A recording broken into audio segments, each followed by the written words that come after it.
All right, week 11. Wow, can't believe it's week 11 already. Thursday night, the 4-4-1 Packers go to Seattle, who is 4-5. Man, this is a tough one. Although Green Bay has had them by the ass the last three meetings significantly, I'm gonna go ahead and take Green Bay in this one. I feel like their quarterback's a little bit better. Their overall team is a little bit better. Moving into Sunday, Cincinnati goes to Baltimore. Cincinnati's got throttled twice in the past 3 weeks. Once by Kansas City, last week by the Saints. I can't remember who they played in between that. But I don't know if Cincinnati's going to bounce back or not. Baltimore's kind of beat up as well. I'm going to take the Ravens because they're at home. Cowboys at Falcons. I don't like picking the Cowboys, but I got the Cowboys in this one. Buccaneers at Giants. Wow, that's an interesting one. You know what? Let's take the Giants. Screw it. Steelers at Jaguars. I got the Steelers all the way. The Steelers are going to whip Jacksonville's ass. Look, Jacksonville had their number twice last year, and Jacksonville tends to be that one team that just beats them every time. I see this as kind of a Kansas City-Pittsburgh rivalry. Pittsburgh had our ass for so many years, and we hadn't won in Pittsburgh for 32 years, and we went into Pittsburgh and beat them.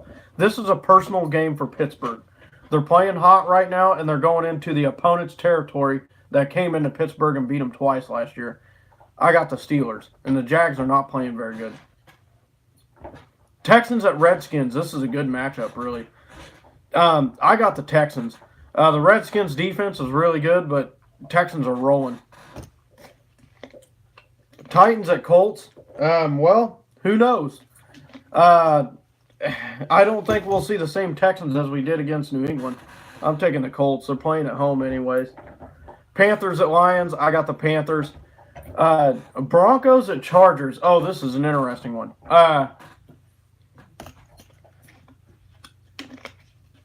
You know what? I'm going to take Denver. Denver's been beat really close in the past, I think, 3 or 4 weeks. And I guarantee it's getting on their nerves. And they have a real shot to put the Chargers under in the division by beating them this week. And if they don't win this game, they'll surely win at Denver. I definitely have the Denver Broncos in this game. Of course, I'm saying that because it would definitely help out if they beat the Chargers. It'd help us out. But Denver just plays really close divisional games. The Chargers have a hard time winning in the AFC West. They're doing better this year than they was last year. But 1 or 2 losses could just put this team under for good in this division with the way the Chiefs are playing. So I got the Denver Broncos winning a close one against the Chargers. I don't think the Chargers can finish this game. They have been in previous weeks, but Denver's a tougher team, especially in the division. Raiders at Cardinals. Man, the Raiders haven't scored a touchdown in the past 3 weeks, and they could go off at any minute, but they could also be a complete dud at any minute. The Cardinals, who we played last week, they played us pretty decent. They played us really well. Chandler Jones had a hell of a game. I'm taking the Cards. They're at home. Eagles at Saints. I'm taking the Saints all the way. Nobody wants to play the Saints in the dome, let alone on the road. The Eagles are not going to beat the Saints, period. Vikings at Bears. I got the Bears.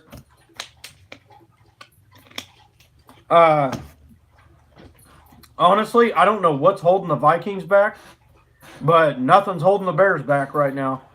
But something is holding the Vikings back, and I don't see them beating the Bears. This is kind of a game for the division, really. These two teams are fighting it out for first place, and the Bears have a significant hold on it, and I think they will retain that hold. Monday night, here's the pick y'all been waiting for. This is the week I've been waiting for. Chiefs at Rams. This game's in New Mexico. The field looks like shit.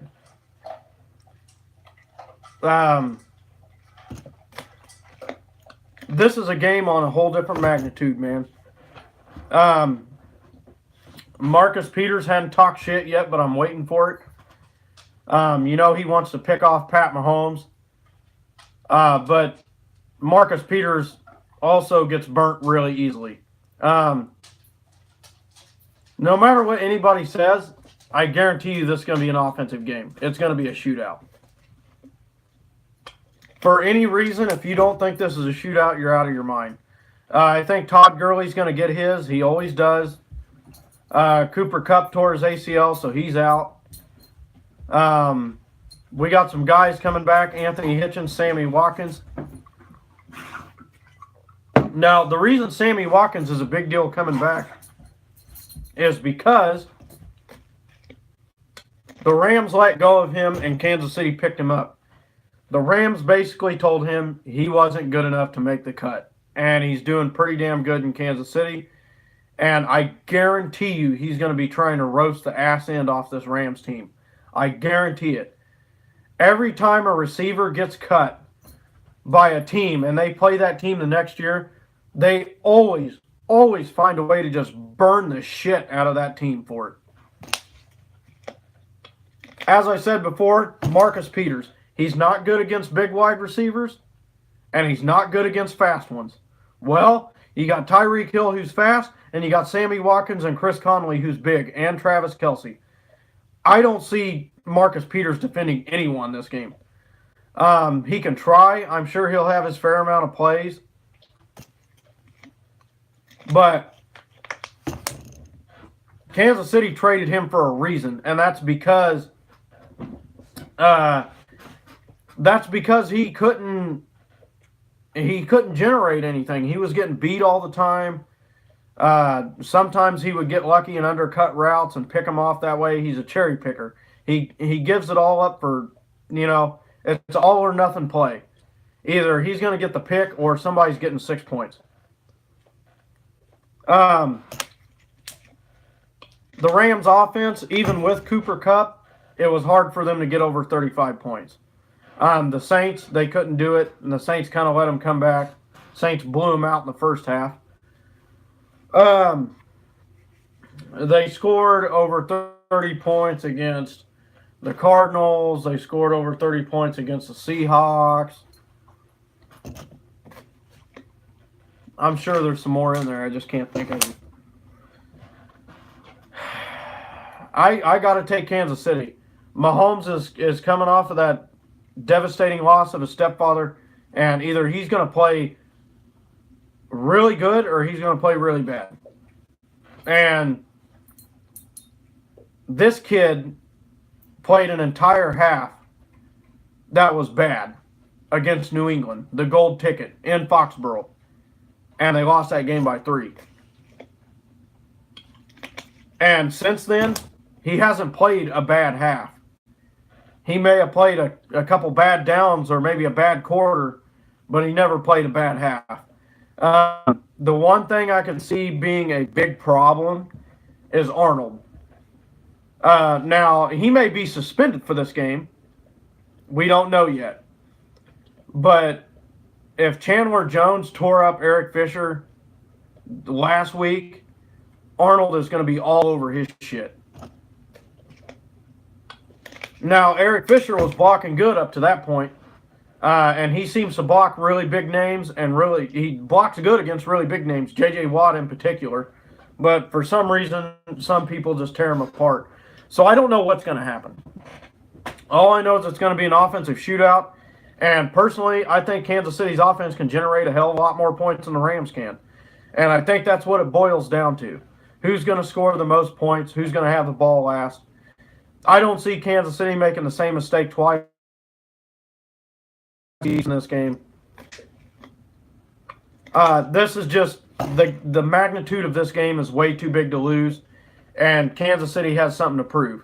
And that's that they didn't need Marcus Peters, and that Sammy Watkins is going to go off on the Rams. We rested him a whole week for this game, and personally, I think that's what's going to happen.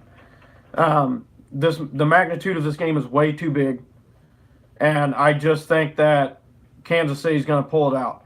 Just like Justin Houston said, Todd Gurley puts on his pants just like Justin Houston puts on his pants every day. It's a big game. I think it's going to be a close one, yes. It's going to be a high-scoring one. And I think Kansas City's offense can generate more points than the Rams can. If you can make them one-dimensional and limit Todd Gurley, you're not going to stop him. But if you can limit him, this team becomes very one-dimensional. And Jared Goff cannot handle that kind of pressure. Mahomes can put it on his back, but Jared Goff just can't seem to do it. I'm taking the Chiefs. I might eat crow for that one, but that's my pick. So that's going to do it.